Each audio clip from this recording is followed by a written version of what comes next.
Hello everybody, welcome back to Political Excess.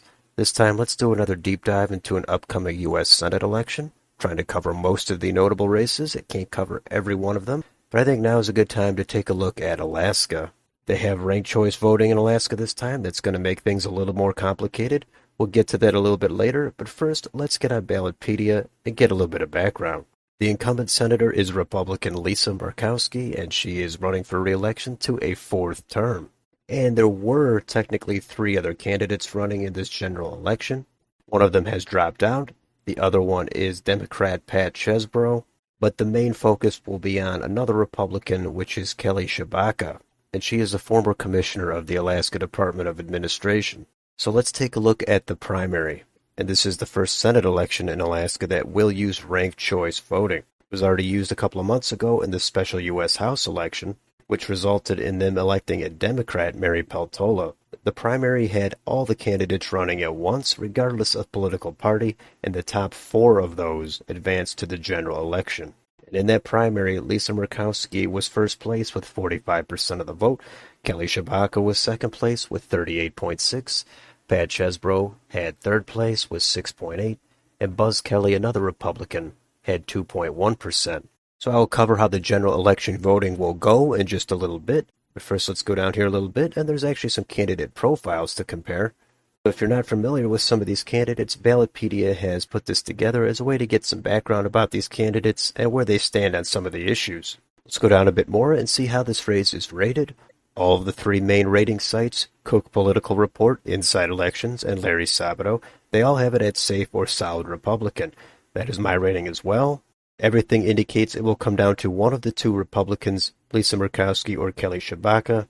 The lone Democrat in that race, Pat Chesbrough, he seems to have absolutely no chance to win in the final round of voting. Personally, I think most people think that Lisa Murkowski is favored to win over Kelly Tshibaka.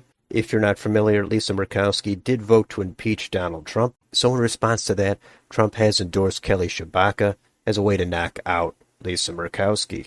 The Murkowski name is well known throughout Alaska. Her father was a U.S. Senator as well as governor, so it's going to be tough to take down someone like Murkowski. She's definitely part of the establishment. She is one of the lightest Republican senators, as she has bucked her party on several votes, but Alaska is a light to moderately red state, so the Republican voters there may be looking for an upgrade and try out something new like Kelly Tshibaka. I would normally take a look at the county voting trends on a presidential level, but they're actually not on Ballotpedia for Alaska. We could switch over to Wikipedia and see how they voted last time. And Alaska has boroughs instead of counties, so that's something else to keep in mind.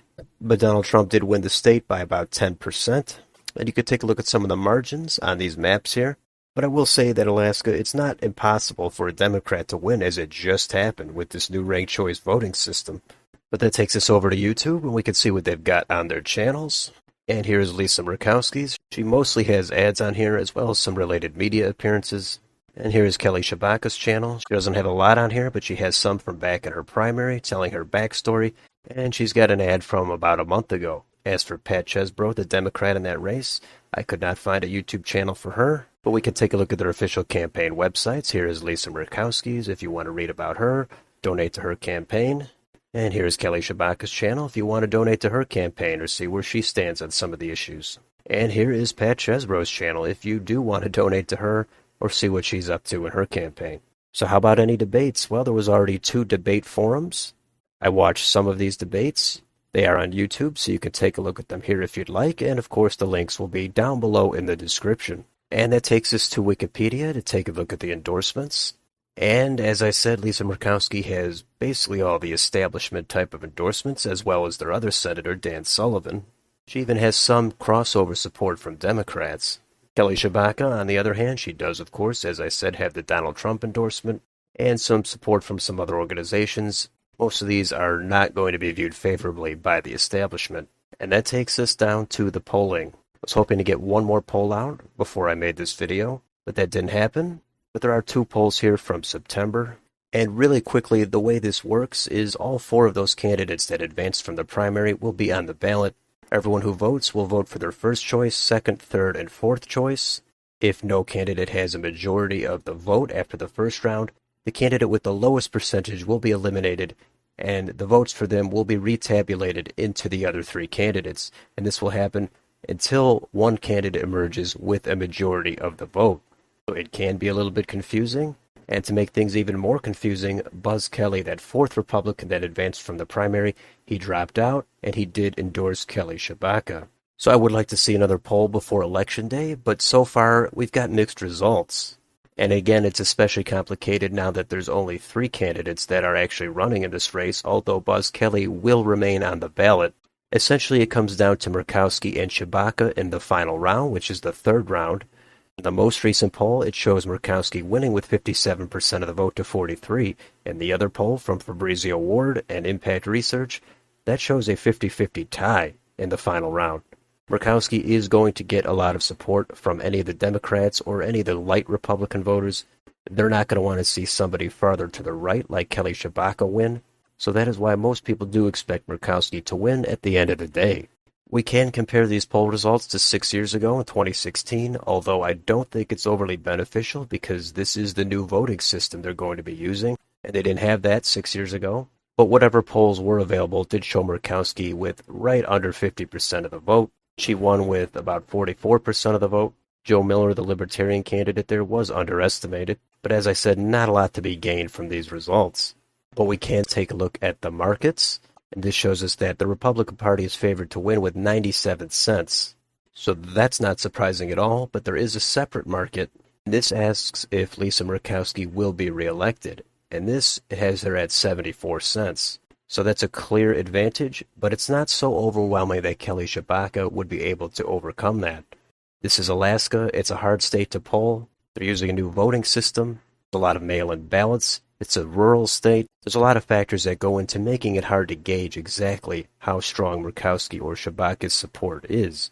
But having said all that, I would expect Murkowski to win. I'm open for there to be a surprise upset, but Murkowski is durable. She won a write-in campaign in 2010 after losing in the primary, and that is another factor as to why I think Murkowski wanted to switch to ranked choice voting.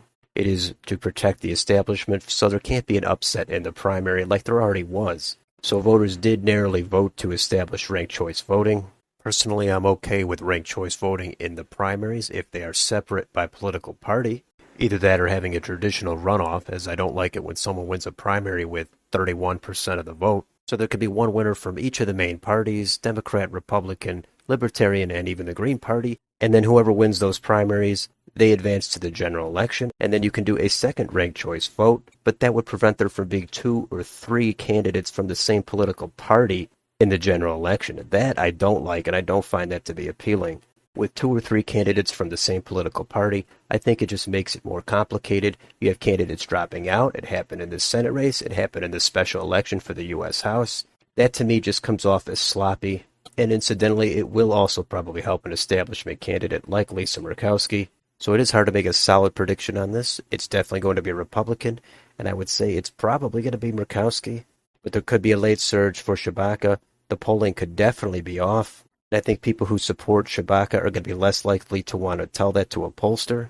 But then again, the ranked choice voting might prevent somebody like Tshibaka from actually being able to get over that 50% hurdle. So it's going to be fascinating to watch whenever we finally do get the results, because that could drag on for a long time. But that is a deep dive into this Alaska U.S. Senate election. What do you think of ranked choice voting? And what do you think is going to happen in the final round of voting?